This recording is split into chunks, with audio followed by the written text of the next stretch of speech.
if you've landed on my channel, then like me, you probably like supercars. But there is a problem. Oh my god, I swore I would never do a selfie, and here I am, holding the camera up to me like a YouTuber.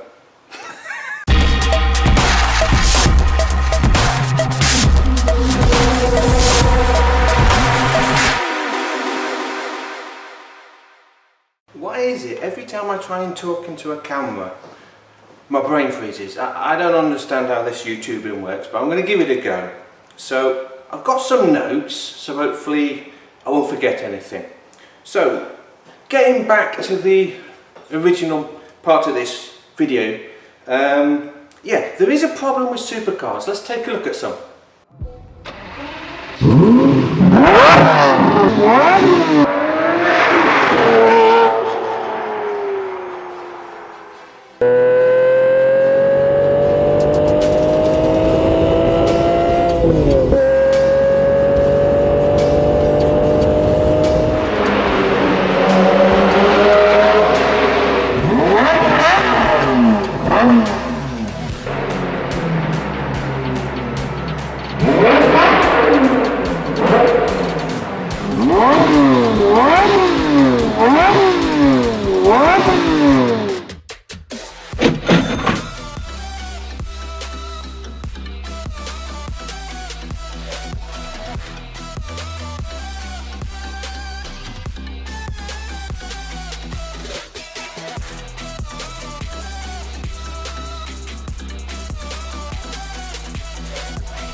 This is a Bugatti Chiron, and it is currently the fastest production car you can buy.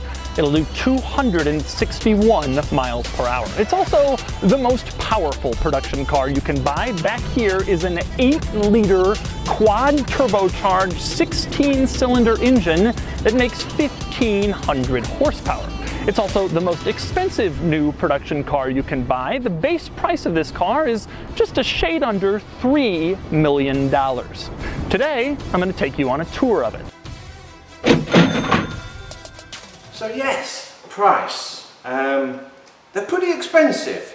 Now, I could go into debt and buy one, but that's not what I really want to do. I don't like debt. I always believe in saving up, and if you have the money, then you can buy it. So I thought, with a lot of hard work and a lot of saving, that I could possibly buy a cheap supercar. So that's what I did. So with a lot of saving, I managed to buy a few cars. Let's take a quick look. Let's take a look at my first car. Okay, some people might not think this is a supercar, but I do. I bought myself a Lotus Esprit. Let's take a look at this one. And then I had a few other cars. I think one was 300ZX twin turbo. That was good fun. TVR Cerberus. That was great fun. These are all relatively cheap supercars. I mean, you can buy one of these for the same price as a quality family hatchback, really. So they're great fun, but there are problems with those as well. These cheap supercars unfortunately do break down. They're unreliable. I mean, one of the problems is it's a used car.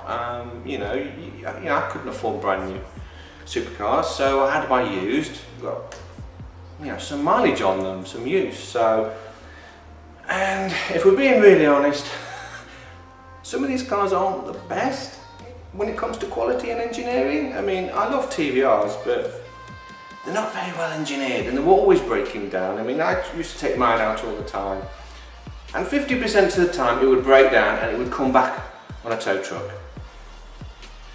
But they were fun. I carried on saving. Every time I bought a car, I enjoyed it, saved up a little bit more money, then I could sell that car and then basically trade up, if you like. Now, I was doing this for several years, and I was toying with the idea of buying a Gallardo. You know, if I really pushed it, I could buy one. But we now reach another problem. That's the cost of maintaining them. It's all very well buying, you know, a Gallardo and putting it on your drive and polishing it. That's great. But when it breaks down, it's going to cost you. It's not cheap. I mean, here's just some examples.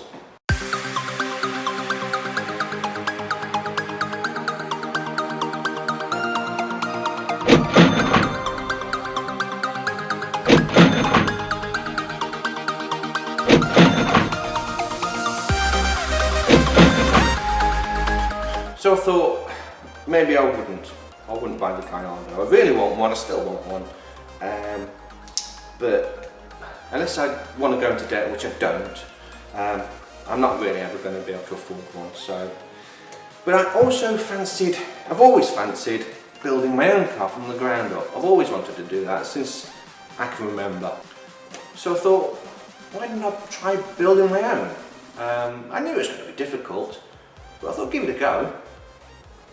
But if I was going to build my own supercar, I needed to address some issues.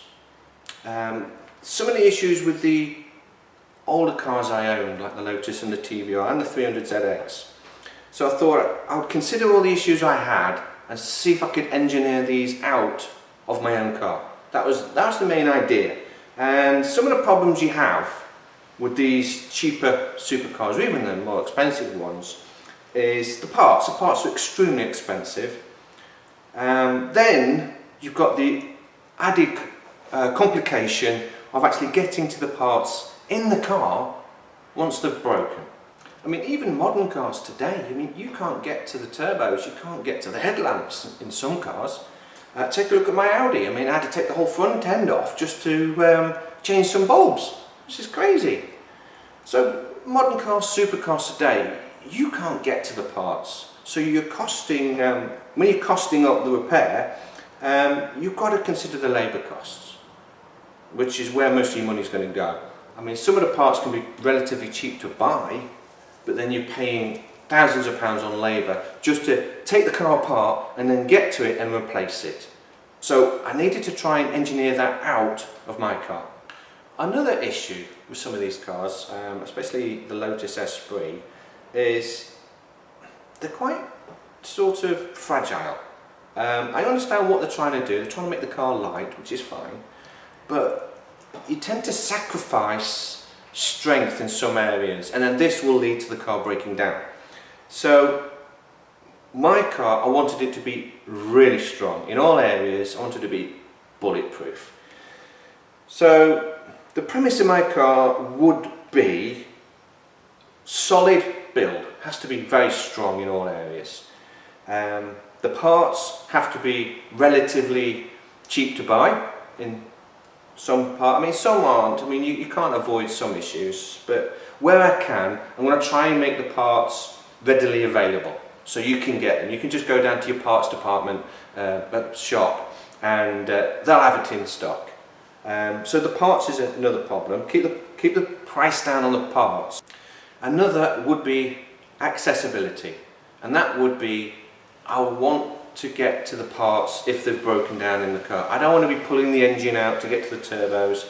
I don't want to be taking the engine out for a service. Nothing like that. I want to be able to get every part.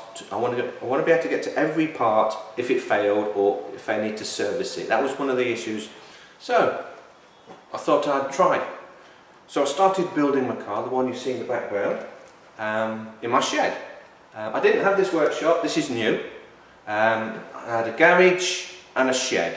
In fact, the shed would be pretty much where the car is now. I had to take the shed down and then build this, but I'll get into that in another episode. But yes, I started off with a single garage. I live in the UK, so there was a single garage. This is where the car would live, and then I would do most of the work in my shed, like the machine work and that sort of stuff. But for one thing or another, the project was pushed away into the garage and forgotten. Let's just say life got in the way, and I didn't touch it for a few years. I've decided to bring the car out. I built this workshop, and I thought I'm going to try and finish it. The car itself is fully drivable, it fully works. It starts, drives, steers, everything like that. Electric windows work, all that, windscreen wiper, everything like that works, speedo, everything. It's fully mechanically done.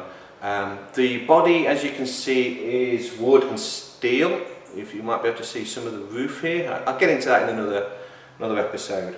But I have to change the wooden bodywork. This is just plugs. I'm going to change this. It will be fiberglass, so I'm going to make moulds, and then this will all be fiberglass. But we'll get into that in another episode.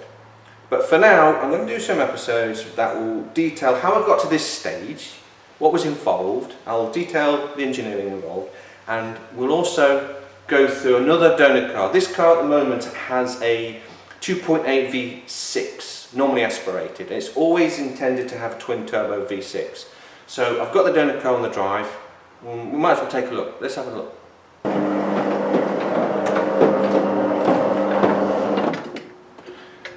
So here's the donor car. It's an old Audi A6 2.7T. Still runs and drives, but one of the turbos has got an oil leak, and I think the ABS light is beginning to flicker on and off. So other than that, it's fine. There's little bits of rust here and there, but this is going to be taken apart, and we're going to pull the engine out, and hopefully one day we'll get it into the back of my car. Audi 2.7T. It's pretty quick. I think it's limited to about 155 miles an hour. So we'll see what we can get out of it. We'll tune it up and put it in the back of the Cerberus. Yeah, the shed used to live there, but I've taken it down and I built a new workshop. This is my garage. So let's have a quick look. It's empty at the minute, but the Cerberus VMR6, the prototype, lived here while I worked on it.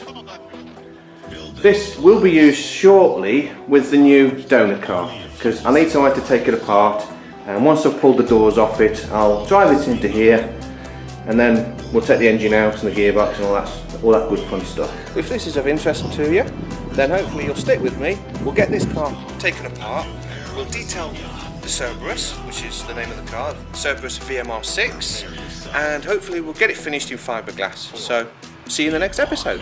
Bye.